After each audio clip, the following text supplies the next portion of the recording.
Hello दोस्तों, welcome back to my channel. मैं हूं आपके साथ मोरा। और आज हम यहां पर क्लास 10th हिंदी के लिए, दसम के लिए बहुत ही इंपॉर्टेंट क्वेश्चन इस वीडियो में लाए हैं, जो बहुत ही इंपॉर्टेंट है। तो अगर आप इस साल बोर्ड परीक्षा देने जा रहे हैं तो ये आपके लिए बहुत ही इंपॉर्टेंट हो सकता है। तो वीडियो को पूरा देखना, स्किप मत करना। तो चलिए वीडियो को स्टार्ट करते हैं। वीडियो बहुत ही ज़्यादा इंपॉर्टेंट है, तो पूरा देखना, वीडियो को स्किप मत करना। तो चलिए वीडियो को स्टार्ट करते हैं। हमें बोर्ड के पेपर में 3.25 घंटे देगा, 3 घंटे 15 मिनट। तो 3 घंटे 15 मिनट में हमें सभी क्वेश्चंस को अटेंड करना है। तो ये क्वेश्चन को उसी हिसाब से लिखना जितना कि हमें जितने नंबर से है, जितना हमें इम्पोर्टेंट है। और पूर्णांक हमारा 70 का रहेगा, 30 हमें प्रैक्टिकल मिलेंगे। तो यहाँ पर चलिए, ये हमारे निर्देश हैं, ये हमें ये छोड़ देते हैं। चलिए आगे सीधे हम चलते हैं क्वेश्चन पे। तो यहाँ पर मैंने एक यहाँ पर पहला क्वेश्चन है हमारा ऑप्शनल का। और ये क्वेश्चन आपको एग्जाम में जरूर मिलेगा, इसका एक क्वेश्चन। और ये क्वेश्चन भी जो यहाँ पर लिखा हुआ है बहुत ही ज़्यादा इंपॉर्टेंट है। ये बहुत बार पूछा भी गया है, आप साल उठा के देख लीजिए पिछले सालों के पेपर्स में। तो ये बहुत बार पूछा गया है, तो ये बहुत ज़्यादा इंपॉर्टेंट क्वेश्चन है। और एक ऑप्शनल क्वेश्चन आपको मिलेगा, तो आपको उसमें से एक पहचान के एक सही है उसे लिखना होगा।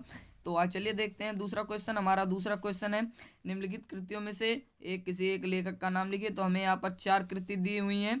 तो इन्हीं 4 कृतियों में से हमें किसी जो भी हमें आ रहा हो उसका एक नाम लिखना है। चारों में से एक ही लिखना है।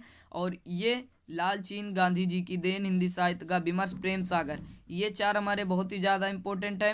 तो चलिए अगला क्वेश्चन देखते हैं। शुक्ल युग के 2 प्रसिद्ध उपन्यासकारों के नाम लिखिए। क्वेश्चन भी इंपॉर्टेंट है। ये 10 नंबर अगर आपके अच्छे हो गए तो आपका 90+ नंबर हो सकता है, क्योंकि ये आगे के 10 क्वेश्चन है और एग्जामिनर का ध्यान सीधे इसी में जाता है। अब हमारा अगला क्वेश्चन है, सरस्वती और हिंदी पत्रिका के संपादक का नाम लिखिए। तो सरस्वती और हिंदी प्रदीप पत्रिका के संपादक जो उनका नाम लिख देंगे। और आगे के जो हम ध्यान देंगे कि आगे के जो हम 2 पेज लिखें उसमें राइटिंग बहुत अच्छी लिखें, जितना हो सके। थोड़ा टाइम लीजिए लेकिन 2 पेज की राइटिंग अच्छी लिखे, ताकि एग्जामिनर जब आपकी कापी जांचे तो उसे ये भी लग जाए कि वो आपके नंबर देने पे विवश हो जाए। तो कुछ इस प्रकार का आप 2 पेजों में राइटिंग लिखिए, तो आपको अच्छे नंबर मिल सकते हैं। यहाँ पर हमारा ये क्वेश्चन हो गया। अब चलिए अगला क्वेश्चन देखते हैं। ये सारे हमारे 1-1 नंबर के क्वेश्चन हैं। तो 10 क्वेश्चन हमें 1-1 नंबर के मिलेंगे, मतलब आगे के 10 नंबर। चलिए अगला देखते हैं। तो यहाँ पर हमारा अगला क्वेश्चन आ गया, एक डायरी विधा से संबंधित एक लेखक का नाम लिखिए। ये भी हमारा 1 नंबर का है।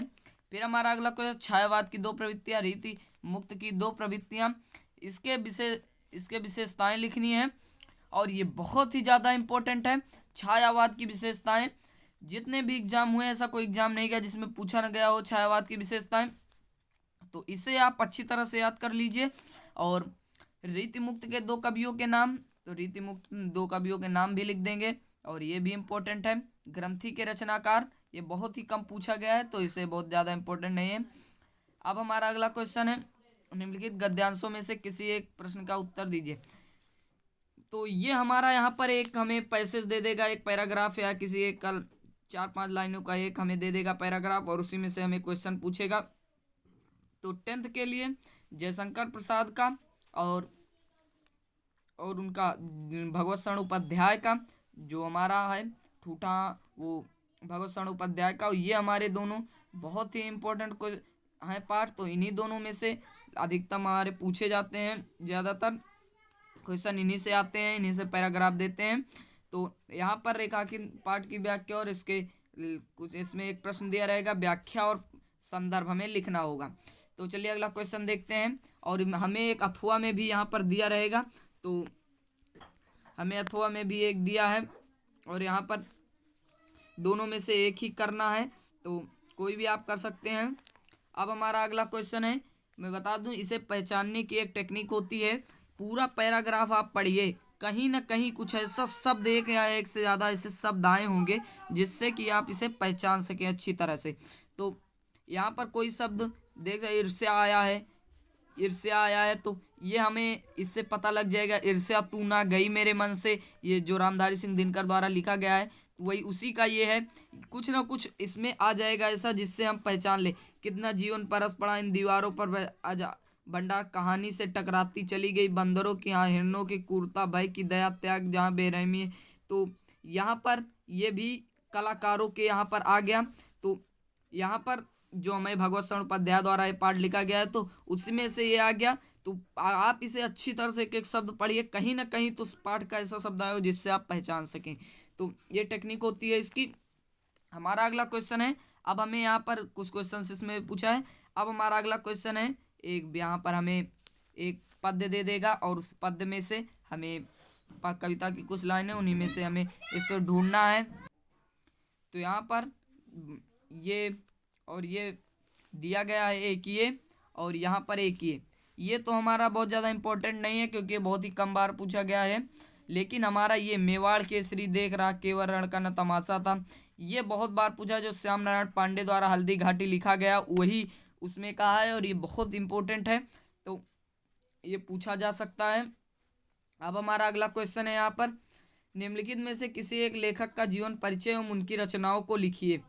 तो यहाँ पर हमें 3 का जीवन परिचय दिया है और ये रामधारी सिंह दिनकर बहुत ही ज़्यादा इंपॉर्टेंट है और भगवत शरण उपाध्याय। तो पद्मलाल पुन्नालाल बख्शी बहुत ही कम पूछे जाते हैं। तो यहाँ पर ये दोनों बहुत इंपॉर्टेंट। हमें जीवन परिचय लिखना कैसे, क्यों हमें सिर्फ एक पेज लिखना है और ज़्यादा इसे लंबा नहीं करना। अगर आपको जीवन परिचय लिखना नहीं आता तो मैंने एक वीडियो बनाया है जिसमें मैंने अच्छे से बताया जीवन परिचय कैसे लिखते हैं एग्जाम में, तो उसकी लिंक मैं डिस्क्रिप्शन में मैंने डाल दी है, तो आप वहाँ से देख सकते हैं। तो चलिए देखते हैं। यहाँ पर इन दोनों का बहुत ही इंपॉर्टेंट है, जीवन की एक उनकी रचनाओं के नाम। हमें क्या करना है, एक पेज जीवन परिचय लिख के उनकी किन्हीं 1-2 रचनाओं का नाम लिख देना है बस। हमारा फिर एक हमें गद्य में से जीवन परिचय लिखने को देगा, एक पद्य में से। तो इसमें हमें कौन से इंपॉर्टेंट है, महादेव वर्मा और मैथिली शरण गुप्त, ये दोनों बहुत ज़्यादा पूछे जाते हैं, तो ये बहुत कम पूछा जाता है तो इस पर ज़्यादा ध्यान नहीं देंगे।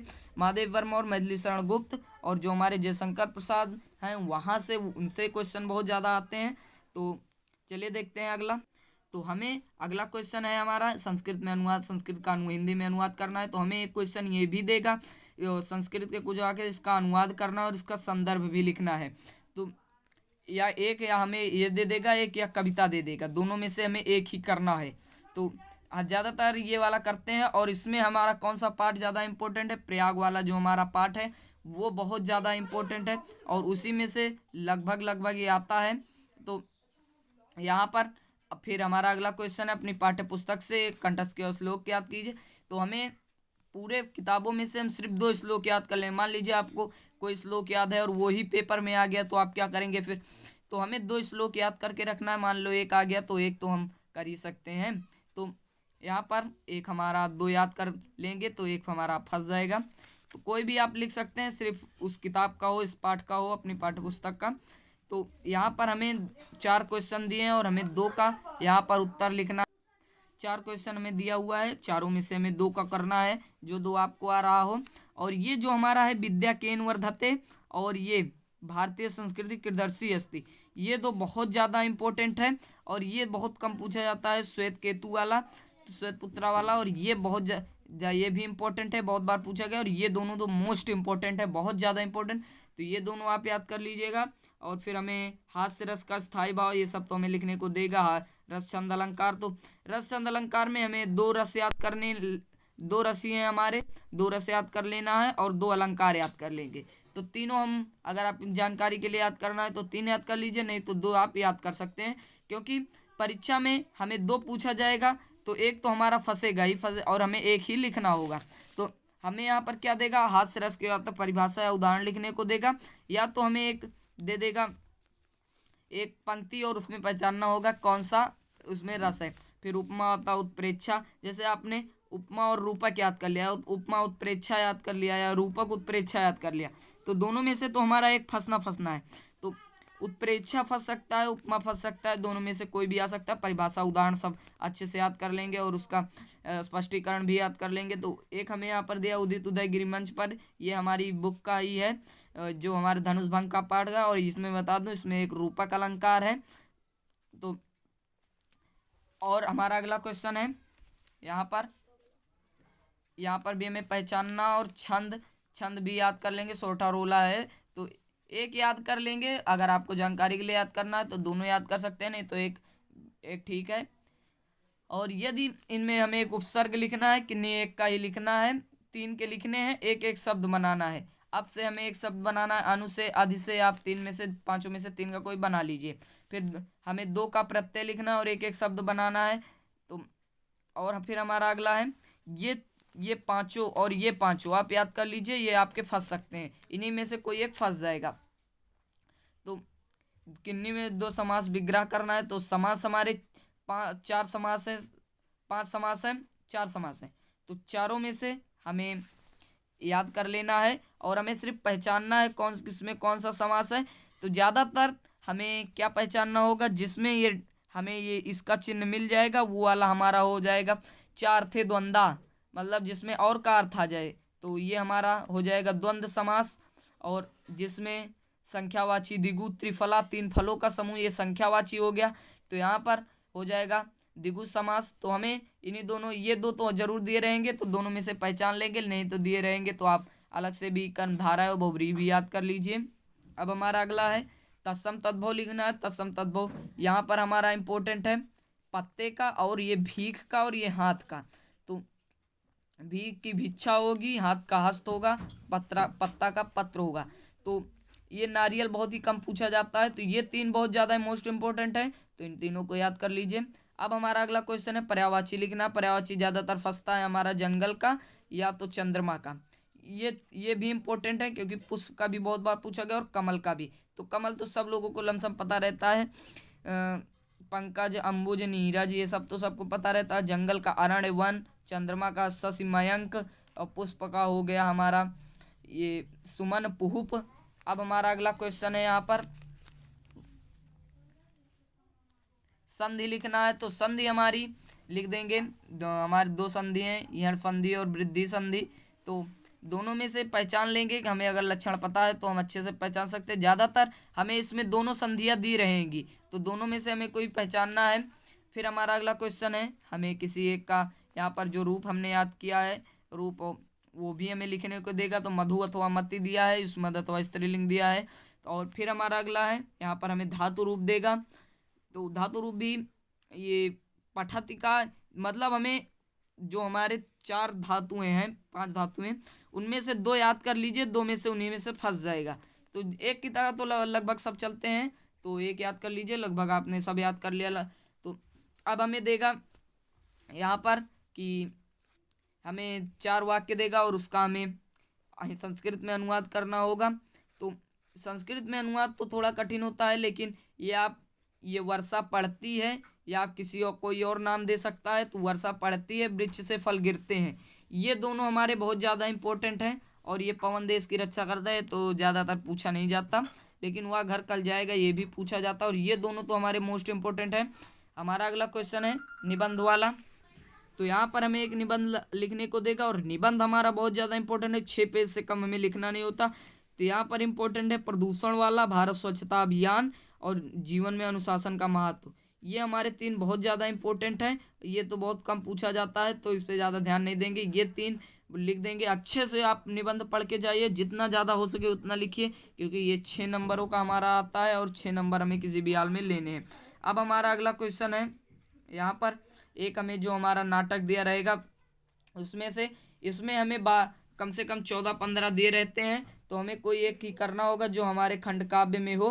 तो हमारे खंड काव्य में जो भी होगा वो हमसे कर लेंगे। तो अलग अलग ज़िलों में अलग अलग होता है, तो कोई भी आपके ज़िले में हो सकता है। तो आप जो हो उसका एक चरित्र चित्रण आएगा और उसका एक हमें सर्ग का लिखना होगा या उसके कहानी का सारांश लिखना होगा। तो मैंने यहाँ पर आपको इस वीडियो में मैंने आपको अच्छे से बता दिया कि कौन से क्वेश्चन कब पूछे जाएंगे। तो जो क्वेश्चंस बताए हैं ये बहुत बार पूछे भी गए हैं, तो वीडियो को बहुत ही ज़्यादा इम्पोर्टेंट है। तो ये क्वेश्चंस आप ध्यान से पढ़ लीजिएगा, एग्जाम में पूछे जा सकते हैं। आज की इस वीडियो में इतना ही, आगे की जानकारी अगले वीडियो में। तो अगर आपको वीडियो पसंद आए तो वीडियो को लाइक कर देना, चैनल को सब्सक्राइब कर देना और कमेंट बॉक्स में बताना वीडियो कैसा था। मिलते हैं अगले वीडियो में, तब तक के लिए बाय बाय।